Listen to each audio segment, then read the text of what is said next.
हम तो जिंदा हैं तब खाना, अगर तेरा हिसाब है या नहीं है खाना चाहिए।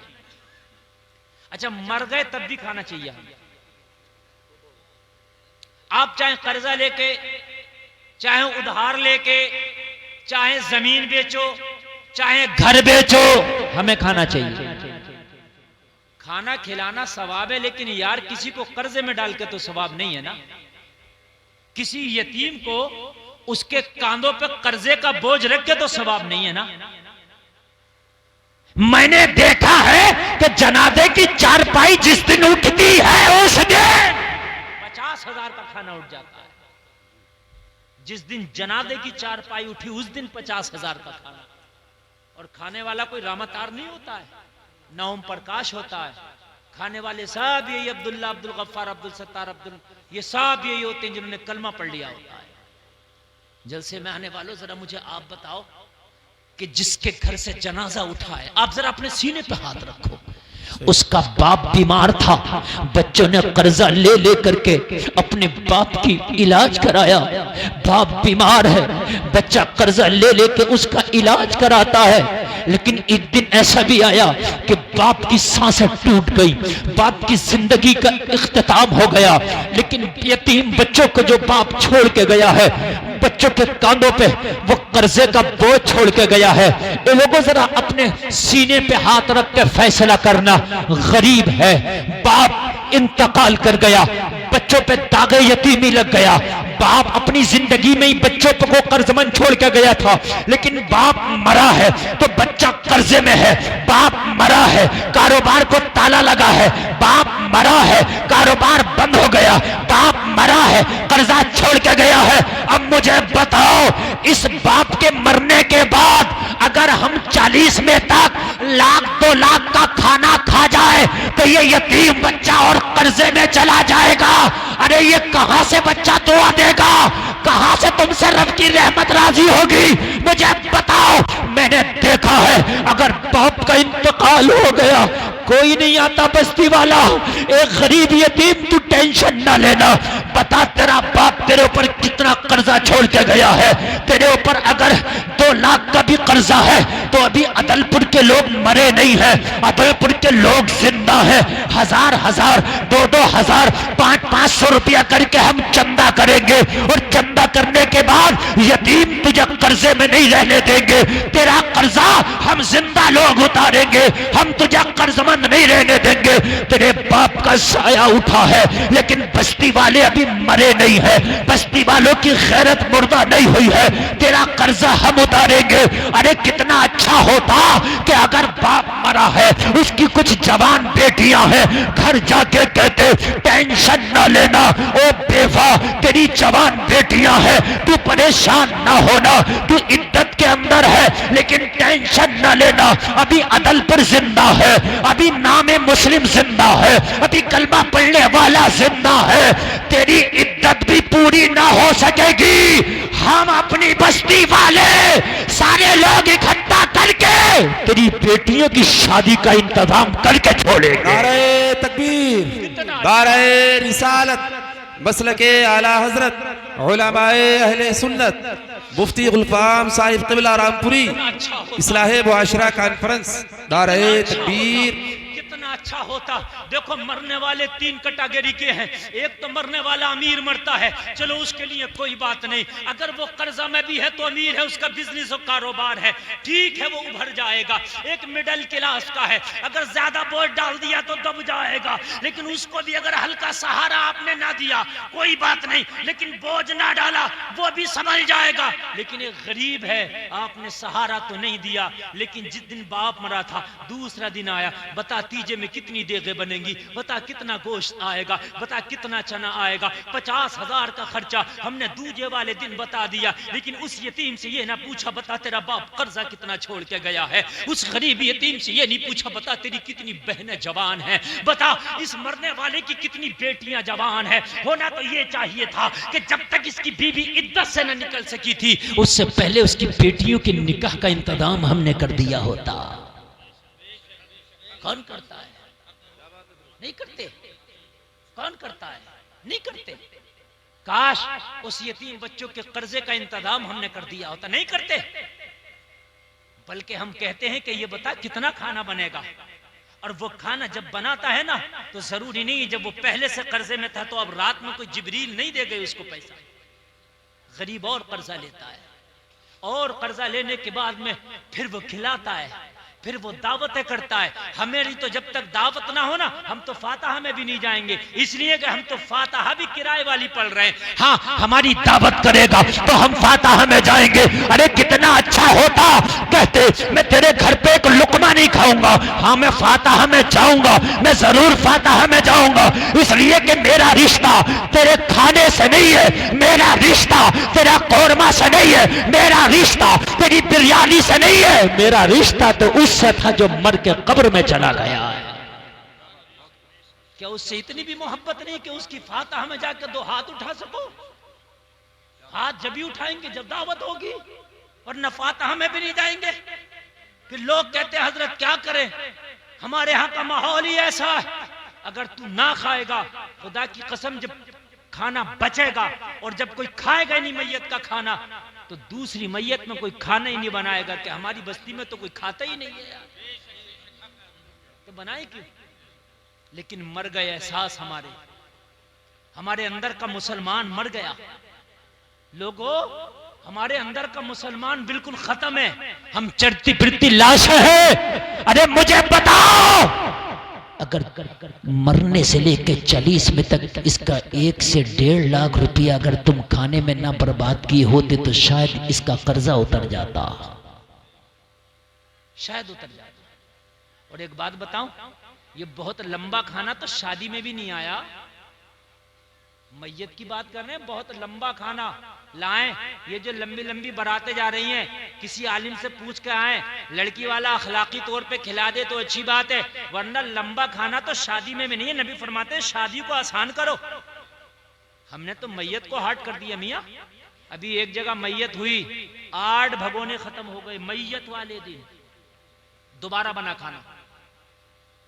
लोगों, ये है मेरी कौम, दोबारा बना और खा के गए दोबारा भी, जैसे इनके बाप का कोई कर्जा आ रहा था, ऐसे खा के गए।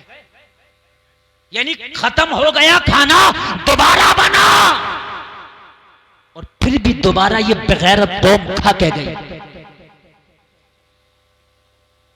फिर हम कहते हैं कि यार एहसास मर गया, मैयतों के खाने खाते फिरते और फिर सोचते हो एहसास भी जिंदा रहा है।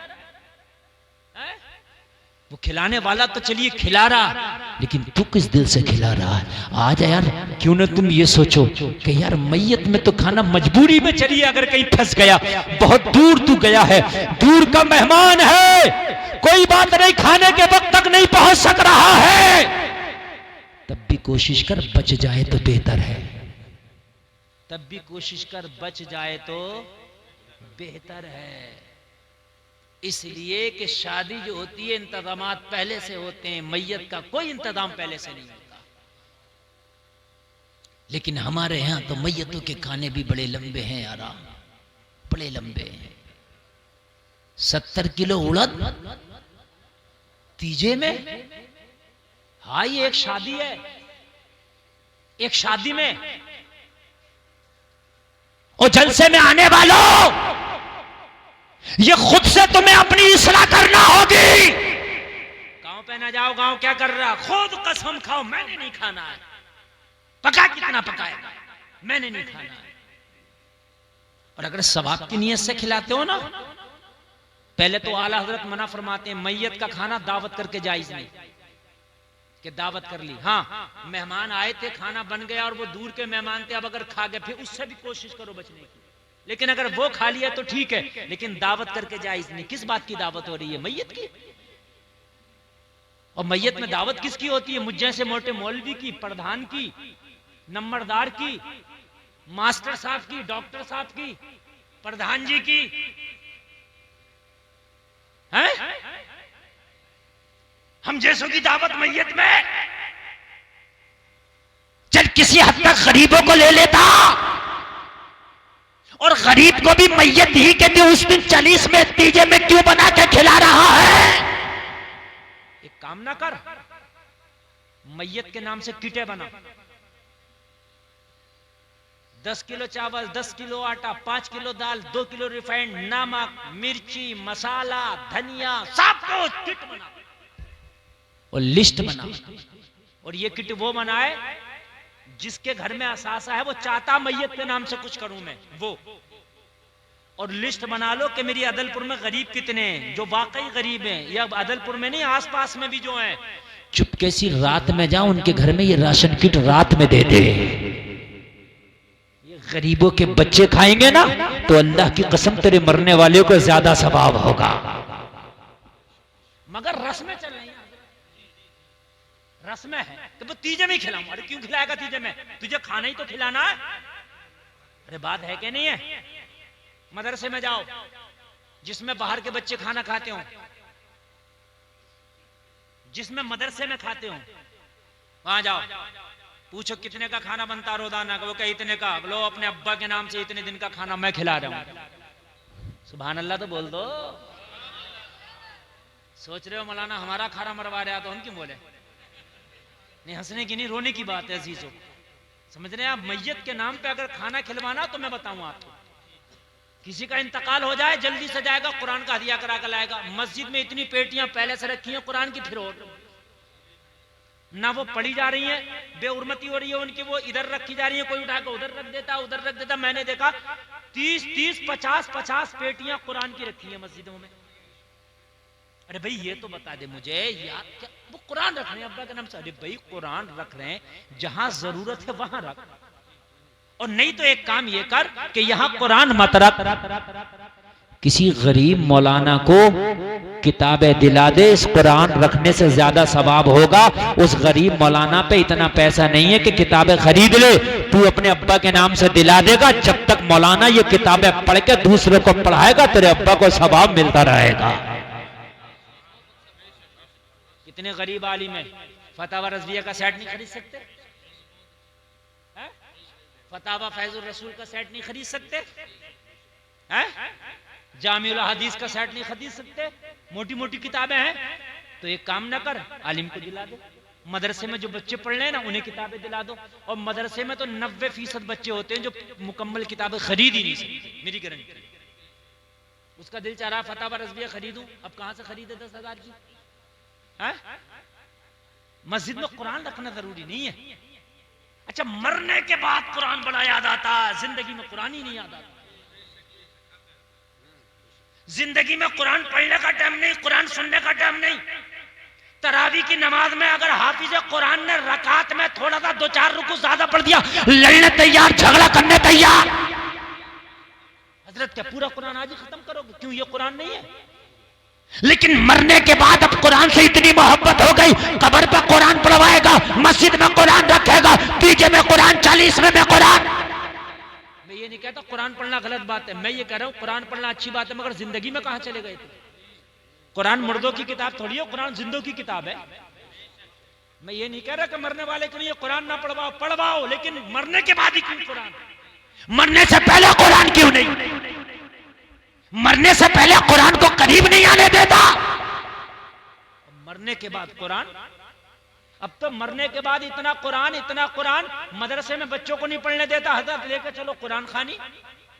अभी ये कह रहे मौलाना अमानतुल हक साहब, अरे भाई बच्चों का पारा सुनना, सबक का पारा, पिछले का पारा। नहीं साहब, कुरान खानी अगर नहीं हुई तो समझ लो चंदा भी बंद, और जो खाना खिलाता हूं वो भी बंद। अब क्या करें मौलाना? जाना पड़ेगा। अब तीजे में जा रहा, 10वें में, 40वें में, मुहर्रम में, 11वीं में, 12वीं में, चेलुम में, समझ रहे हैं आप? तो हमारे यहाँ कुरान खानी इतनी कर दी, रमजान में पढ़ाई नहीं होती, शाबान में 15 में छुट्टी हो जाती है, शव्वाल में पढ़ाई नहीं होती, 11वीं में हम नहीं होने देते, 12वीं में हम नहीं होने देते, मुहर्रम में हम नहीं होने देते। अब ये बताओ कि फिर कहते सुन्नियों के कुरान पक्का नहीं होता। तूने पक्का होने ही नहीं दिया तो हो कहां से? साल में 8 महीने तो पढ़ाई नहीं होने दी। कहते वहां भी के बड़ा पक्का होता तो 11वीं वो नहीं करे, 12वीं वो तो हर वक्त पढ़ना ही पढ़ना मदरसे में।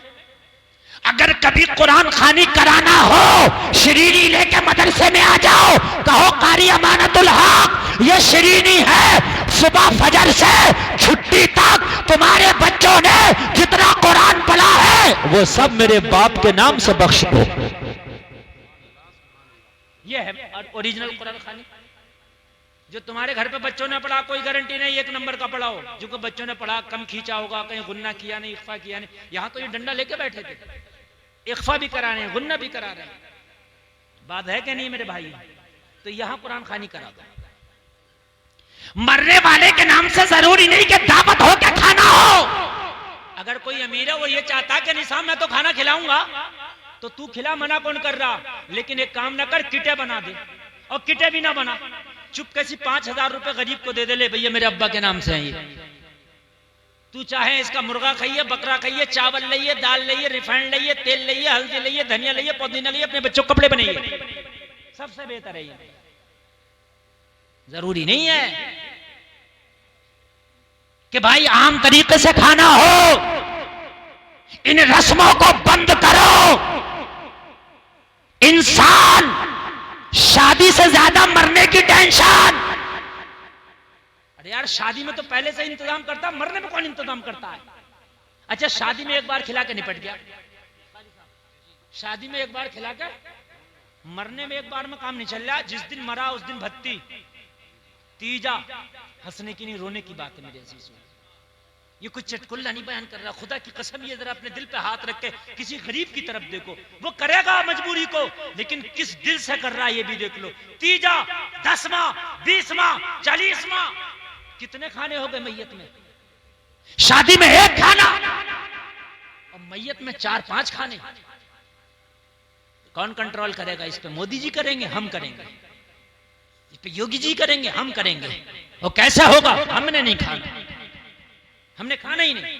कितना भी हाथ पकड़ के बिठा रहे, कितनी भी दावत करो, उससे कहो भाई तेरी मेरी नाराजी कोई नहीं, मैं राजी, तेरी शादी में खाऊंगा, लेकिन ये मेरी मैयत में दावत ना कर, मैं नहीं खाऊंगा।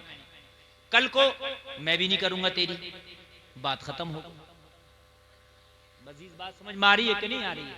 अल्लाह करे कि समझ में आ जाए। मैं हक की बात कर रहा था, थोड़ा सा आगे बढ़ूं। आपको शायद नींद आ रही होगी, नहीं आ रही ना? तो जरा जोर से एक बार कह दो सुभान अल्लाह। माशाअल्लाह माशाअल्लाह, अल्लाह सलामत रखे। बहुत अच्छा सुनने। 1 घंटा तकरीर मेरी हो गई, मुझे पता भी नहीं चला कि 1 घंटा किधर निकल गया, और आपने इतना अच्छा सुन लिया। थोड़ी देर जरा और आपकी खिदमत में बात हक की चल रही है। काय की चल रही है बात? हक की चल रही है। कंबल वालों, कंबल वालों, ये हक है। हाँ उसको भी आ रहे हैं, गोद में सुला लो, गोद में सुला। इस वक्त हक की बात चल रही है। तुम्हारी रूह का हक अदा कर रहा हूं, खुदा की कसम मैं जवाब पेश कर रहा हूं।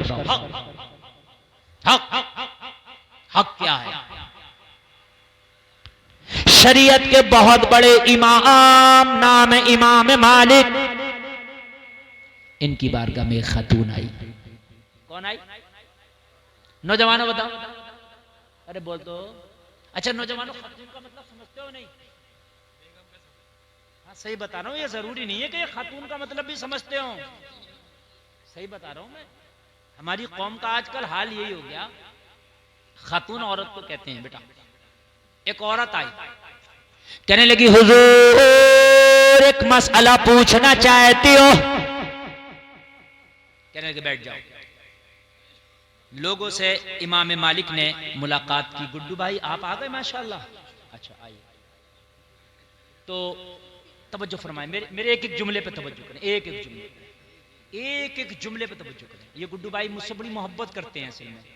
मैं जब आया ना, मुझे देख के एकदम इनका हाल ये था ना, जैसे मैं आपको नहीं बताऊं इनकी खुशी का आलम क्या था। हाँ दीवाना बात। कह रहे हजरत यकीन करना, जिंदगी की तमन्ना थी आपको देखना, आज तमन्ना पूरी हो गई। मतलब बे इंतहा खुशी थी इनकी, इसलिए इनका चेहरा मुझे याद हो गया। अल्लाह सलामत रखे। और मैं खुश होता हूँ, लोग हीरो हीरोइन से मोहब्बत करते हैं, लेकिन कुछ नौजवान ऐसे हैं कि वो आलिमों से मोहब्बत कर रहे हैं। अल्लाह सलामत रखे। हम तो गुनाहगार हैं, हम तो किसी काबिल नहीं। अरे माशाल्लाह, अल्लाह सलामत रखे। हमारे चाचा दूसरे गांव से अकेले आए, कह रहे हैं तो आपके लिए मोहब्बत में आया हूं। हम तो बड़े गुनाहगार हैं, लेकिन हाँ आपने एक आलिम से मोहब्बत की है। मैं गुनाहगार जरूर हूं, लेकिन एक आलिम से मोहब्बत करने का आपको बदला जरूर दिया जाएगा। अब जरा सुने, मजा बहुत आएगा। जितनी तकरीर आगे बढ़ेगी मेरी गारंटी है मजा आएगा। अगर आपको मजा ना आए, फुरकान साहब ने तारीख ली थी, फुरकान साहब को पकड़ लेना। किसने तारीख ली? फुरकान साहब ने। हाँ पकड़ लेना फुरकान साहब को। मजा ना आए तो, मजा आए तो दुआएं देना फुरकान साहब को। कहने लगी हुजूर मसला पूछना। कहने लगे बैठ जाओ। बैठ गए। लोगों को निपटाया। जब तन्हा हो गए, चादर बीच में जैसे ये शामियाना है, उधर वो खातून बैठ गई, इधर शरीयत का इमाम बैठ गया। सुभान अल्लाह। ऐसे पीर के पास अपनी घर की खवातीन को ना भेजो जो बेपर्दा उन्हें मुरीद करता हो, बेपर्दा तावीज देता हो, बेपर्दा सर पे हाथ रखता हो। समझे? सरकार मुफ्ती आदम हिंद की बारगाह में कोई औरत आती ना, और अगर तावीज, वैसे तो बुर्के पर्दे में ही आती, लेकिन तावीज लेने के लिए भी अगर ऐसे हाथ बढ़ा देती ना तो डांटते, कहते तावीज लेने आई है या मुझ बूढ़े को अपना हाथ दिखाने आई है। हाथ इस तरीके से करती ऐसे, ये ऐसे करके कपड़े में करके, तब तावीज मिलता। ये है तकवा, ये है शरीयत। हमारे यहाँ तो मेलों ठेलों में तुम देखो, मर्दों से ज्यादा औरतें, औरतों से ज्यादा मर्द हैं। कव्वाली हो रही है, जवाब देने वाली भी है, जवाब देने वाला भी है। हु हल्ला हो रहा है, क्या हो रहा है? दादा मियाँ का उरस हो रहा है। उरस नहीं हो रहा, जहन्नम की तैयारी कर रही है ये। मेरे अजीजों, बड़े अफसोस के साथ ये बात कहना पड़ रही है। कहने लगी बैठ जा। इमाम मालिक ने बिठा दिया। अब जरा एक एक जुमला मेरा बड़ी गौर से सुन लेना। ये तकरीर ज्यादा लंबी नहीं होने वाली है, लेकिन जो होने वाली है बड़ी खास होने वाली है। बैठ जा। बैठ गई। उधर चादर की आड़ में, पर्दे की आड़ में वो खातून, इधर इमाम मालिक। मैं मुबारकबाद पेश करता हूँ कमेटी वालों को, बड़ा अच्छा इंतजाम किया है इन्होंने औरतों के लिए। उधर स्क्रीन लगा के रखा है, मुकम्मल पर्दे का इंतजाम करके उनके सुनने का इंतजाम किया है। मेरी बड़ी तबीयत खुश हुई माशाअल्लाह। वो जो सुन रही हैं वो मुकम्मल पर्दे में सुन रही हैं। अल्लाह सलामत रखे। और मुझे नहीं पता था आदलपुर के लोग इतना अच्छा सुनते हैं, वरना मैं कई साल पहले यहाँ तारीख दे देता। यकीनन बहुत अच्छा सुनते हैं। रात का जनवरी का महीना है और 1 बजा है, और अभी ना कोई हटने तैयार है ना कोई सोने तैयार। अल्लाह सलामत रखे। बहुत अच्छा सुन रहे हैं आप। और इतना कामयाब जलसा भी नहीं होता जितना आज का मैं जलसा कामयाब देखता हूँ। यकीनन बहुत कामयाब है। कहने लगी हुजूर मेरा मसला थोड़ा सा निराला सा है। बता बता खातून क्या मसला? कहने लगी हुजूर मैं एक बड़ी गरीब खातून हूं, ठीक है, मैं सूद का काम करती हूँ। सूद जो होता है वो काटती हूँ, समझ रहे हैं? सूद, उसको काट करके बाजार में बिकवा करके अपने घर की रोजी रोटी चलाते, ठीक है। पहले जमाने में आपने भी देखा होगा चरखा चलता था, उससे कहने लगी हुजूर जब रात हो जाती है तो छत पे जाके मैं चरखा चलाती हूँ, सूद काटती हूँ। क्यों? कहा मेरे घर में चिराग नहीं है, गुर्बत की वजह से। रात में जब चांदनी निकलती है तो उसके अक्स में मेरा काम होता है। लेकिन हुजूर कभी कभी बादशाहों के जुलूस निकलते हैं, मेरी गली से गुजरते हैं। जैसे ये मदरसा रोड के किनारे, अब यहाँ से कोई जुलूस निकलेगा तो उसकी रोशनी मदरसे में भी आएगी, छत पे भी जाएगी। कहने लगे हुजूर जब बादशाहों के जुलूस निकलते हैं तो उसमें फानूस बरदार भी होते हैं, शम्मा बरदार भी होते हैं, मशल बरदार भी होते हैं। उनकी रोशनी मेरी छत पे आती है, और जिस दिन जुलूस निकलता है उस दिन काम की रफ्तार बढ़ जाती है, क्योंकि रोशनी ज्यादा होती है। तो जिस दिन मैं उस रोशनी में काम करती हूं तो दोगुना काम कर लेती हूं। कितना कर लेती हूं? चूंकि जाहिर सी बात है जब रोशनी कम है तो धीरा होगा, और जब रोशनी ज्यादा है तो तेज होगा। तो हुजूर मसला ये मालूम करना है, ये जो दुगना काम हो जाता है, जैसे रोज 1 किलो काटती हूं तो आज 2 किलो कट जाता है, तो ये जो 1 किलो ज्यादा कटता है ये मेरे लिए जायज है या नाजायज है?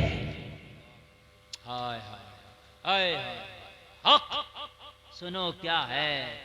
कहने लगी हुजूर इसलिए कि जिस रोशनी में मैंने आज ज्यादा काटा है उस रोशनी पे मेरा हक नहीं था, वो तो बादशाहों की रोशनी थी, उसमें ज्यादा काम हो गया, तो ये ज्यादा मेरे लिए जायज या नाजायज?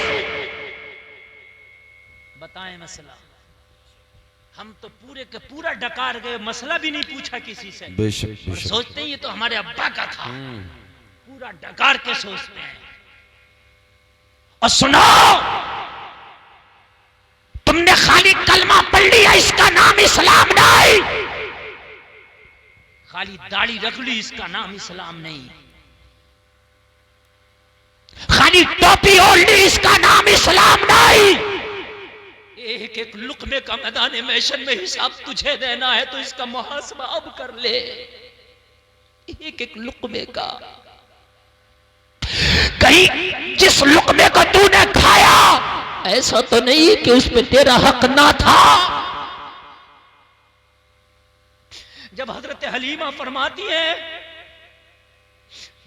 कि जब मैं मक्का शरीफ से मोहम्मदुर रसूलुल्लाह को अपने घर लाई, मेरा एक बेटा और था जिसका नाम अब्दुल्ला था। बेशक बेशक। कहती है कि जब मैंने शौक में खुशी में मैं मोहम्मद को लाई हूँ, चेहरा लाजवाब है, मुखड़ा लाजवाब है, लाओ मैं शौक में गोद में लिटा के मोहम्मद को दूध पिलाने लगी। एक पिस्तान का दूध मोहम्मद ने पी लिया मगर दूसरे पिस्तान को मुंह न लगाया, इसलिए कि मेरा एक बेटा अब्दुल्ला और था। नबी ने बचपन में ये सबक दे दिया, अगर दो भाई है तो एक पे मोहम्मद का हक है तो एक पे अब्दुल्ला का हक है। तकबीर, दारे रिसालत, मसलके आला हजरत, इस्लाहे मुआशरा कॉन्फ्रेंस, मुफ्ती गुलफाम साहिब क़िबला रामपुरी, दारे तकबीर, दारे रिसालत। अल्लाह सुभान अल्लाह, माशाअल्लाह, बहुत खूब हजरत, सुभान अल्लाह। मानना ये बड़ा दिलचस्प मौजू है मेरे लिए, अगर मैं 8 दिन भी बोलता रहूं तो मेरा दिल ना भरे, इसलिए कि ये है इतना दिलचस्प मौजू। जरा सुने, मेरे नबी ने बचपन में ही ऐलान कर दिया, ओ हलीमा, मोहम्मद हक मारने नहीं बल्कि लोगों का हक दिलाने आया है। अगर एक बेटा और है तो 2 पिस्तान है, 2 भाई है, एक पे मोहम्मद का हक है, एक पे भाई अब्दुल्ला का हक है। सुभान अल्लाह, बेशक बेशक, क्या बात है। हमारे हाल क्या है? हमारे हाल तो ये है कि मस्जिद में अगर गर्म पानी हुआ ना तो वो गर्म पानी घर में ले आते हैं। सर्दी के मौसम में जो गर्म पानी हो रहा ना मस्जिदों में वो घर ले आते हैं। हराम है, हराम जायज नहीं है, कान खोल करके सुन ले, इसलिए कि वो मस्जिद के नमाजियों के लिए था, तेरे लिए ना था। लेकिन आज चल रहा है मस्जिद के समरसेबिल से पानी भरना जायज नहीं। ए रुमाल वालो और टोपी वालो बैठ जा, बैठ बैठ बैठ बैठ। बेटे इस वक्त जाना भी जायज नहीं है, हकीकत बता रहा हूं मैं, चूंकि बात जो मैं बता रहा हूं यार ये रह जाएगी। देखो मैं गौसे आजम की करामत बताऊं, मुझे तकरीबन मुझे पता नहीं कई 100 करामतें याद होंगी, कई 100 वाकयात याद होंगे। बहुत आसान है, वाकया इधर से पकड़ो उधर खत्म कर दूंगा मैं, ठीक है। लेकिन खुदा की कसम ये जो इस्लाह के पहलू पे मैं बोल रहा हूं, अगर हक की पहचान आपने कर ली ना तो अल्लाह की कसम दूसरे गुनाह तो ऐसे हैं जो तौबा करने से अल्लाह माफ कर सकता, लेकिन किसी का हक खा के बैठे हो तो अल्लाह भी माफ नहीं करेगा। काम की बात बताने लगा।